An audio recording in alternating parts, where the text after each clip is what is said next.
like an Indian summer in the middle of a winter, like a hard candy with a surprise center. How do I get better once I've had the best? You've said there's tons of fish in the water, so the waters I will taste. Hi. What's going on? Hi, Talkin Shit podcast. Ava Lucette. There we go. So earlier this week, I posted a video where I did the Thinking of You by Katy Perry, but it progressively gets more over enunciated, and then I hit Midwest emo. And it was really fucking funny. Oh my god. Every single time I'll go back to watch it because it's really that funny. Like, I keep cracking myself up every single time I watch it, because if you're not going to make yourself laugh, then who else is going to? Okay, you have to be able to make yourself laugh. And every single time I watch that video, I'm cracking the fuck up. But anyway, made that. And then I started doing other, like, emo covers. Like, I made, like, one where it was just, like, a bunch of pop punk songs. And then I did, somebody said that I sounded like Haley Williams, and then Gerard Way and Vic Fuentes. And so then I made one of me singing Emergency, Helena, and Caraphernalia. Yeah, it was really funny. I didn't really hit the Caraphernalia. Like, the Vic Fuentes, like, low-key, it wasn't that great. But my Gerard Way, it was pretty good. I gotta ate that shit up. But anyway, you can find that on my TikTok. But anyway, so this week, you might have noticed that last week we did not have a podcast episode, and that is because I did record a podcast episode, which I have to re-record today because my audio was messed up.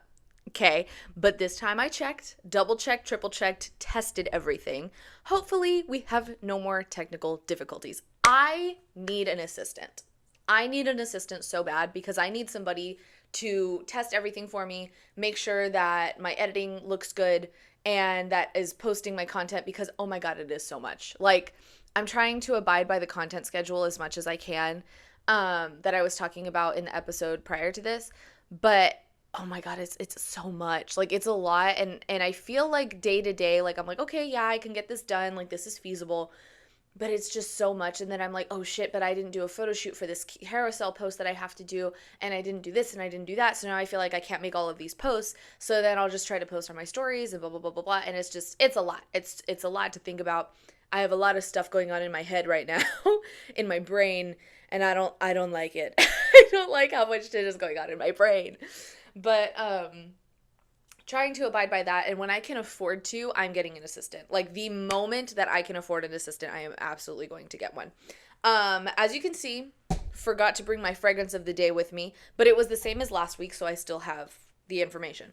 It was Si Passione by Giorgio Armani, and it's in the fragrance family of a floral fruity. Keynotes are sparkling pear and black currant, rose, and woody vanilla. Very, very beautiful and light and airy for summer. I usually like vanilla ambers, like, we already know this. That's kind of like my thing. But in the spring and the summer, I like more of like a, still like those deep sort of notes, but with lighter, airy sort of vibes, that it smells very fresh, very summer. And I like to add like more floral notes. But then in the autumn and the winter, I like to do like amber, vanilla, musk, like that, just like very, very deep, rich sort of smells. I love like the rich auntie sort of vibe. And I feel like this gives rich auntie, but in the spring and summer. So love her. Smells amazing. I love the way that this perfume smells. But anyway, that's the fragrance of the day. And it was the same last week. So last week I recorded a Q&A podcast, and I'm going to redo that today. So hopefully, keeping my fingers crossed, that I remember everything that I said, because there was a lot that I said, and I am so sad that all of that is now gone forever, because my mic was not working properly, and I did not double check my mic. So he loved that for me. So anyway, yeah, so we did the fragrance of the day. I'll add a photo of it just because. And I'll also go ahead and do my earbuds recap of last week right now. And then at the very end of this, I'll do the recap for this week. So last week, we went back into Leve because obviously I had a little Leve moment last week. And I'm still listening to her like here and there. Tracks of the week were going to be Silver Lining by Leve. Obviously, they're all by Leve. I'm not going to keep saying that over and over again. Let You Break My Heart Again, Falling Behind, From the Start, Promise. Those songs are so fucking good. Silver Lining in particular too kind of just reminds me of my fiance. And I told that to Tyler, and he was like, "Oh my gosh, like that's so sweet." And like every time he hears me singing, he looks at me like I'm an angel, and I'm like, "Oh my god, I think you like me or something." But yeah, so those were the tracks of the week. Album of the week was Bewitched by Leve. And then top artists were Leve, Catriel, and Paco Moroso. Of course, they're always going to be there. I honestly, the day that they're not there is probably going to be surprising. And then third is SZA. So that was last week. Now let's go ahead and get into the Q&A portion of this. So when I made the Q&A video, it was really only just my friends that asked questions. So shout out to my Pookies, because I love them so much that they like actually asked questions, because I felt like, oh shit, nobody's asking any questions. Like I need people to ask questions. So they asked me some really good ones.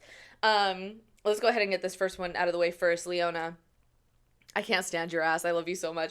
She said, does the carpet match the drapes? Yes. Yes, it does. Currently, last year when my hair was a bunch of different crazy colors, I did not bleach and dye. I did not bleach and tone my carpet. Yeah, my carpet. But anyway, I was trying to think like which is the carpet, which is the drapes. Obviously, carpet. Anyway, so then she also asked a follow-up question that said bush or no bush. Listen, I am all for the full bush movement. Okay, I appreciate the full bush movement. Everybody, I feel like, can appreciate a good bush. For me personally, I don't mind it until I get around my period. And then I'm like, it's got to go. Because then it's just too much going on all at once.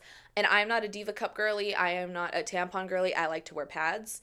And that's just too much sensation going on. I'm not a fan. So it's going to be bush during the follicular, ovulation, and luteal. And menstrual phase, no more bush. So I do a trim about once a month.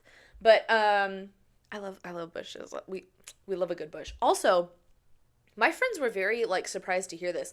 Mine is straight. Does anybody else have a straight bush? Like mine isn't like curly, because I feel like a lot of people have it like super curly and it looks very like 70s and 80s sort of bush vibes. Not me though. Looks like I got a perm. So I don't know if anybody else has that going on, but if you do, gang. But anyway, so my friend Eva asked, what is your go-to outfit for a night out? And I feel like that depends for me.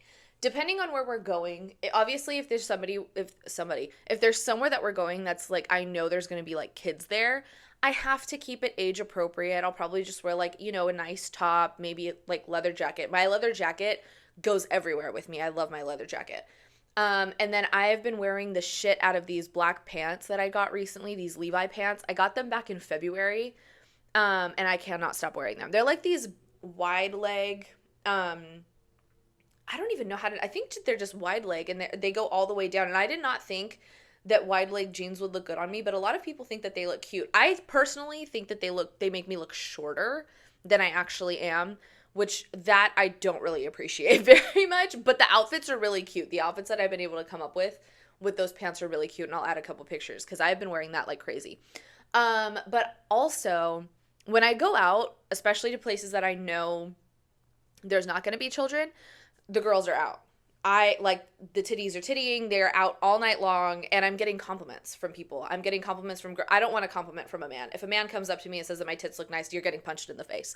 But if a woman comes up to me and is like, "Oh my god, girl, the titties are tittying," then I'm like, "Yes, absolutely, they are." Or if a gay person comes up to me and is like, "Oh my gosh, like your boobs look really good," I'm like, "I know, they look so good." But yeah, I don't mind those kinds of compliments. When I go out to show out for the girls and the gays. If a man perceives me when I am going out and I'm in a slutty outfit, take me home. I don't want to be here. No, I'm fianced, so stay the fuck away from me.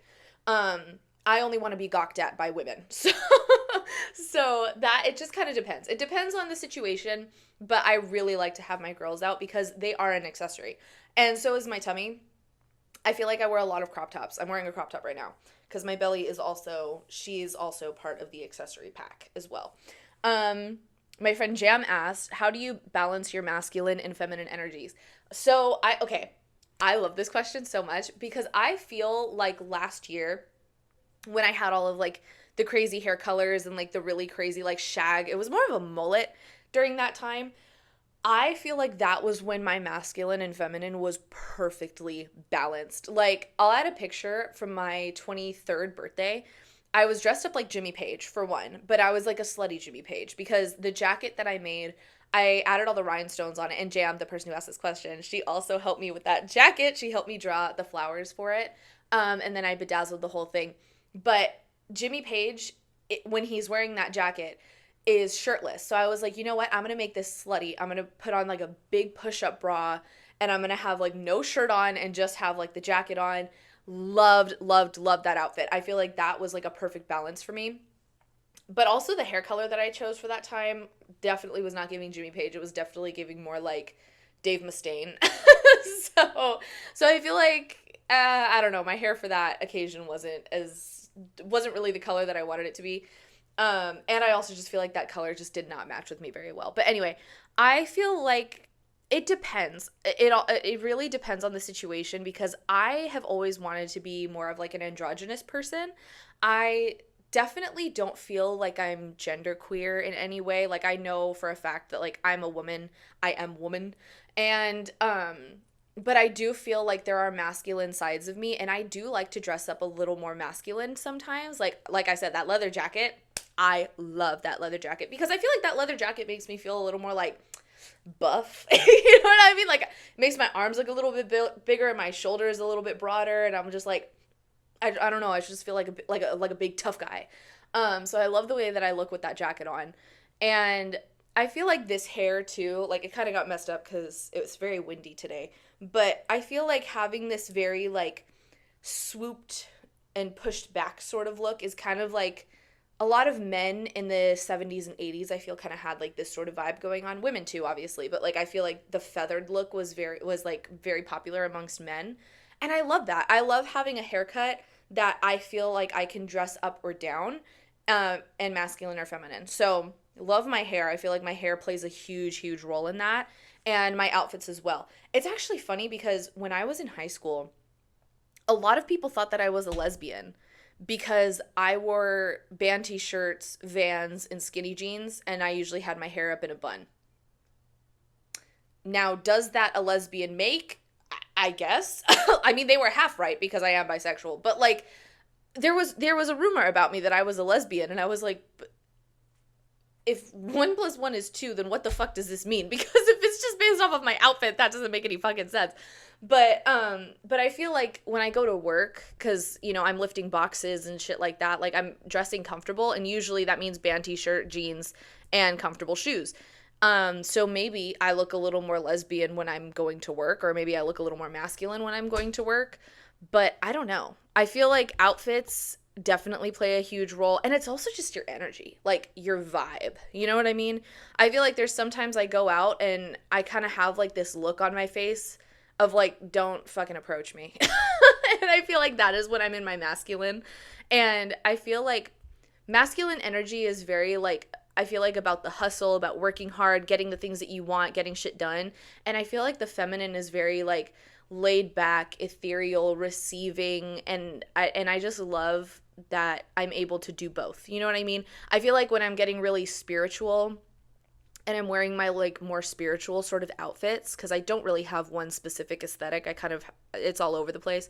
When I wear like my more spiritual looking clothes, like I'm wearing skirts, or I have my hair in like a braid or two, or my hair is like slicked back and I put like my little ponytail extension on or something, like I feel like, I don't know, everything's working out for me, and I'm just feeling like I want to dance in a field of flowers, and the universe is like always on my side and she's protecting me, and I am one with the universe, and like that's, I don't know, like I just feel like my feminine is very like, I'm getting everything that I want because I deserve it. You know what I mean? So I love feeling that balance between my masculine and feminine. I love that question. Leona asked a more serious question. She asked, what are your favorite crystals and for what reason? So I'm wearing one right now. This one is my beautiful carnelian. I love, love, love carnelian because some people use carnelian like for attraction. I like to use it for confidence. I feel like this is something that I'm like, if I put this on, I'm like, I feel the beauty and confidence coming from within me. I feel gorgeous. I feel like I can step into the world being myself and loving who I am and being safe in my own skin. I love the way that carnelian makes me feel.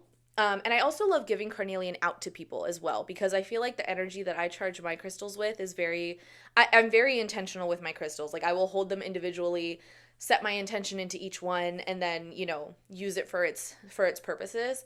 But I love, love, love carnelian. And there was even one time where I was at work and someone was like, "Oh my God, like Ava, like you're giving like confidence today. Like you look so good and you look like you feel good." And I literally pulled a carnelian out of my pocket and I was like, "Here you go."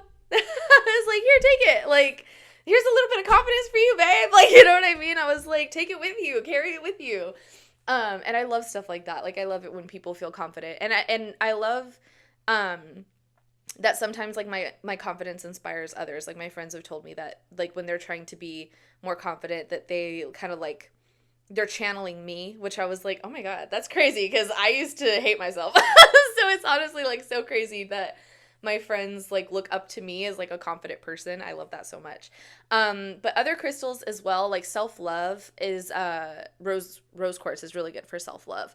And I think self-love and then also like sexual energy. I feel like sexual energy is very important as well. And like having a rose quartz in my bedroom, I feel like is very like it's very sacred to me. You know what I mean? And then also in my bedroom, underneath my pillow, I keep amethyst and lapis lazuli, and that helps me. I have it underneath my pillow, and it helps me with my nightmares. Cause girl, I have PTSD, so I stay having nightmares most of the time, and I feel like that kind of just helps to like release any negative energy that I have in my head for the day, and like helps to like kind of tone down how bad the nightmares can be. So I feel like that has helped a little bit. I do need to like recharge them because I feel like it's like low key starting to wear off a little bit.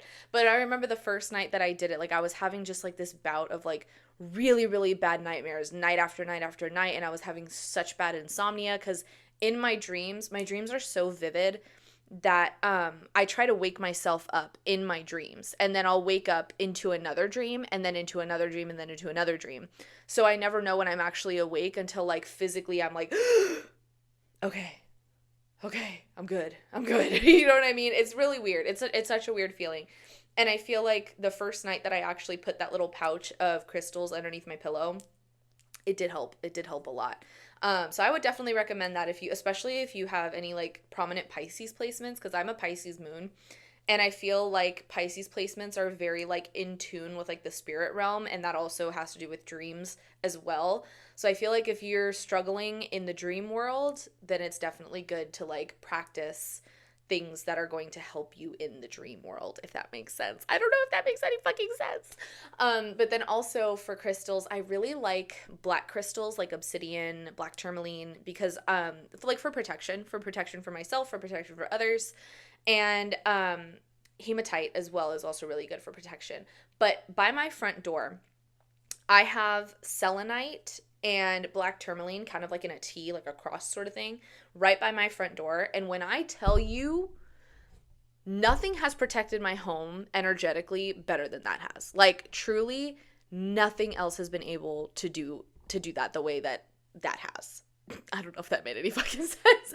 But I have noticed when people come into my home and they do not have good intentions for me, for other people that are going to be there, like if we throw a party or something and there's other people, they act very uncomfortable in my house.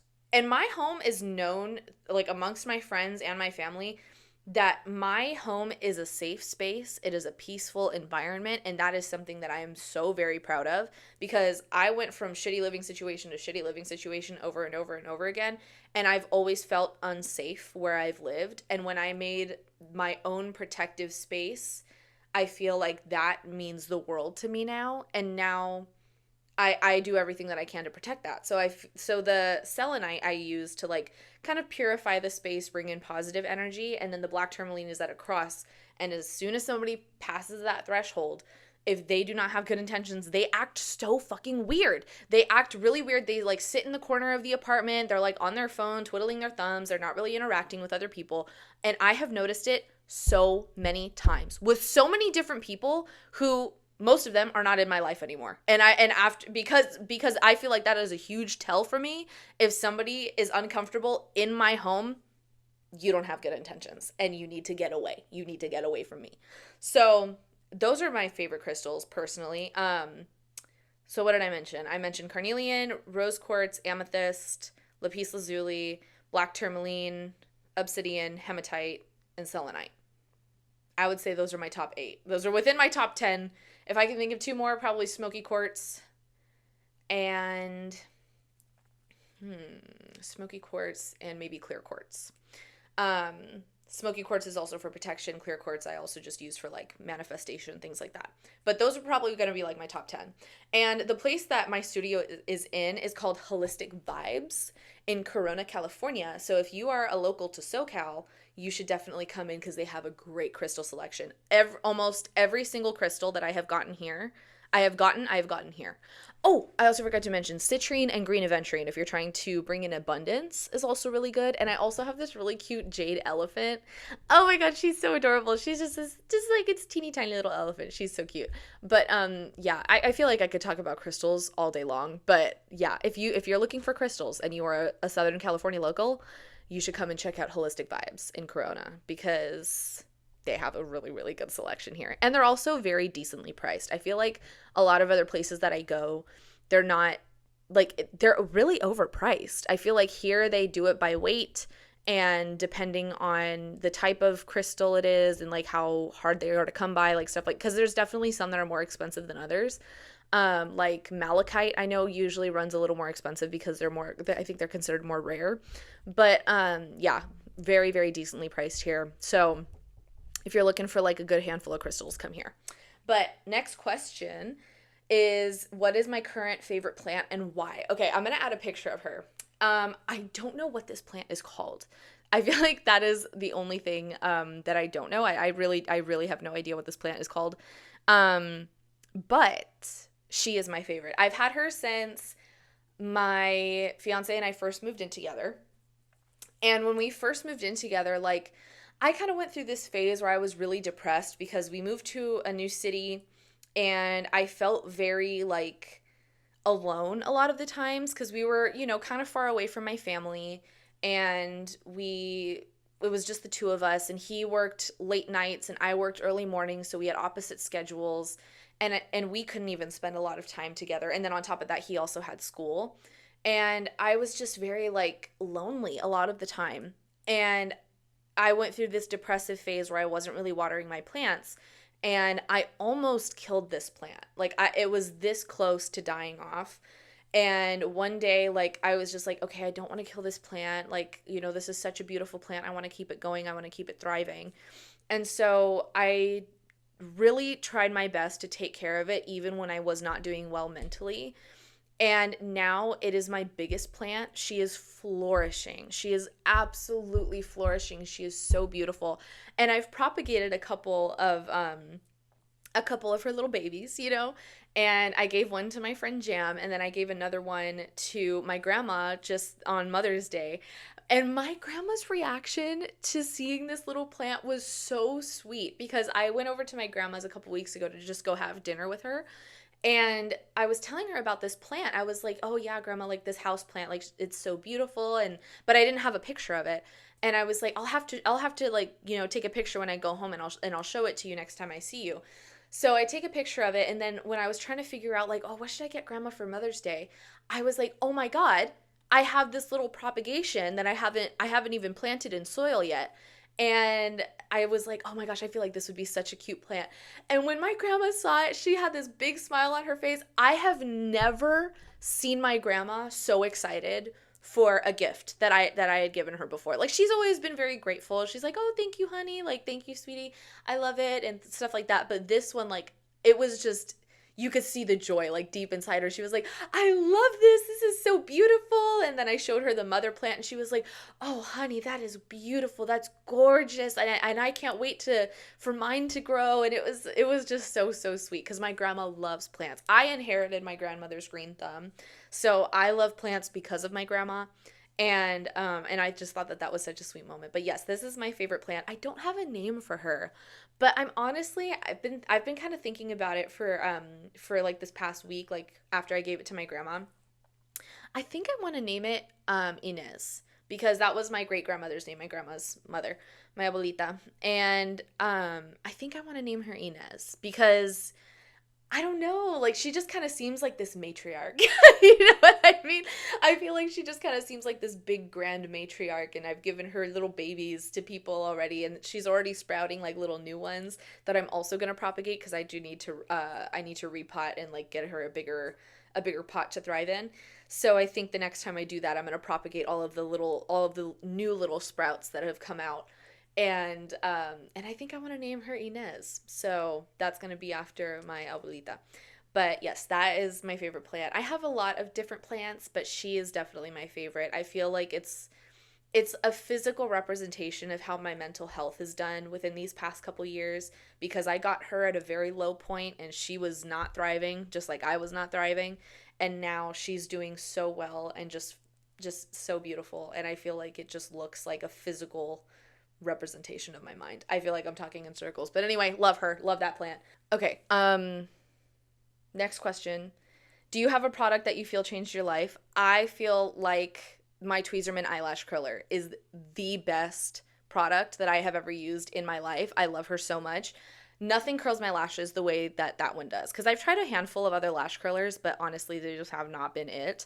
But that one, chef's kiss. Love her so, so much. Cannot live without her. If I was stuck on a desert island and only had that with me, that's completely fine. That's all I need. Because I feel like when I don't have my lashes curled, my lashes grow straight. The bush grows straight, so do the lashes, okay? Every single hair that grows out of my body grows stick straight. And so they're very stubborn and they don't stay up unless I have like waterproof mascara. So, but the Tweezerman eyelash curler, like it gets such a good curl on there. And I feel like it just makes me look awake. Like I can't go around the world without my lashes curled. So that's going to be my favorite product. Carly asked, if you could be any animal, what would you choose and why? Elephants. 100% elephants. I just feel like, I don't know. There's so much that I love about elephants. I love how grand they are. Like they're the biggest, land mammal. And they're matriarchal. And I love it when animals just have they're like herded animals. Is that what it's called? Like herding animals? Well, they're not herded by they're pack animals. And I don't know, they're just so beautiful. And like I went to the San Diego Zoo. I almost said San Francisco. The San Diego Zoo a couple years ago with my fiance and my future mother-in-law. And when I saw the elephants, I was like, "Oh my God, like these are the most beautiful creatures to ever live." And baby elephants are so cute. And the thing that I also love about elephants is they look at humans the way that we do to like little animals, like puppies and kittens and stuff like that. Like they think we're cute. And I'm like, the fact that elephants think that I'm adorable is like the cutest thing ever. And I love elephants so, so, so, so much. But I also just feel like that I also wish that I could be an elephant because an elephant never forgets, right?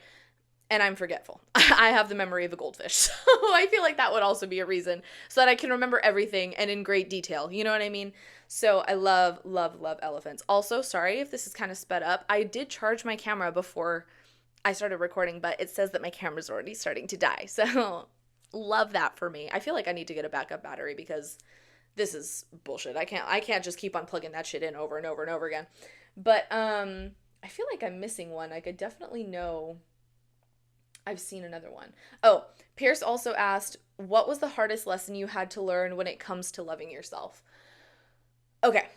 This one I feel like is, oh my gosh, I don't even know. Like, there's a lot of hard lessons, like when you go on the journey of self-love, that you learn about yourself. And when, I was talking about how I spent a lot of time alone with myself during the time that I first moved over here. And I feel like spending that time with myself allowed me to love myself a little bit more, and gaining a lot of confidence was not easy. It did not happen overnight. And honestly, I went by the method of fake it till you make it. And that truly changed my life so, so, so much. And it was also like rituals, like moon rituals, and doing like moon water, glamour magic.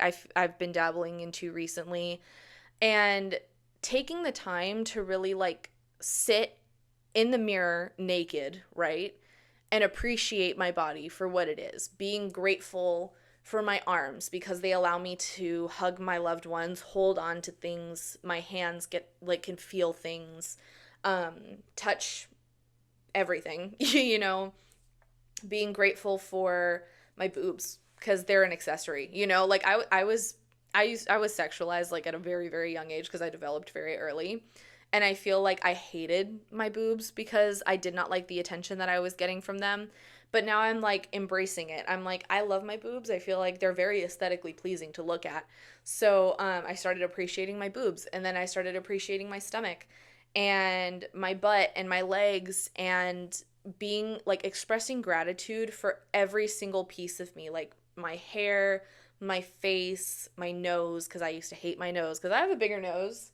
But now I feel like I grew into my nose. I love my nose so much, and I feel like she matches my face perfectly. Um, but it really does take a lot of time. It takes a lot of effort, and you have to give yourself a lot of grace because there's going to be some days where you're just like, I can't do it. I hate everything about myself. And everything that you've been telling yourself, you're just like, nope, that's not true. I don't like this. I don't like that. I hate the way that I look. I hate the way that I feel. And it's easy to fall back into that at the beginning, but the biggest lesson that I learned is that if you stop doing it and then just stop doing it forever, it's never going to get better. You have to continuously practice it. You have to do it all the time. And you have to like give yourself affirmations, you know, like I am beautiful. I deserve happiness. I deserve to feel grateful, and I'm grateful to be grateful, and things like that. Gratitude is also a huge, huge thing that changed my life. And I feel like being grateful for myself and everything that surrounds me helped me to become a more positive person, and becoming a more positive person helped me to love myself more. And it like I said, it doesn't happen overnight. It's something that takes a long time. I would say it took me about a year to get to a more positive mindset. And even still today, it is still happening. Like, you know, it never stops, because if you stop practicing, then it's just going to go away. You know what I mean? So I just continuously practice it. And there are definitely some days where I feel a little self-conscious, and I'm like, okay, but it's not like this all the time. I don't feel like this all the time. And I do love myself, and I do love my body, and I do love my face, and I do love my personality. And that's something that you really have to like push yourself to focus on. Focus on the more positive things, and genuinely, like, it will change your life. It will change your mindset, as it's like cringe as that sounds. But anyway, I think that was everything. I think that's all of the questions. Let me go ahead and do our Airbuds recap of this week before my camera goes out on me. So, tracks of the week. We're back in the slutty metal playlist, guys. We're back in the slutty metal playlist. So it's gonna be Is It Really You by Loathe. Been obsessed with that song recently. Sex Tape by Deftones. Sugar by Sleep Token. If I Was Your Vampire by Marilyn Manson. I know, I'm sorry. And then hashtag Tetas by Catriel and Paco Amoroso again.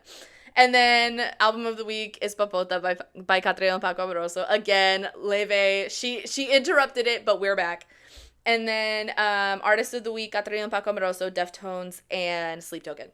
So that's all I got for you guys this week. I had a really fun time doing a Q&A. I thought that this was so much fun. And I'm probably going to do this again in the future because this was a good time. So anyway, I think that's all that I have for you. But I would just like to say that I'm beautiful, you're beautiful, and remember that. We are all beautiful, and I love you so much. Have a good day.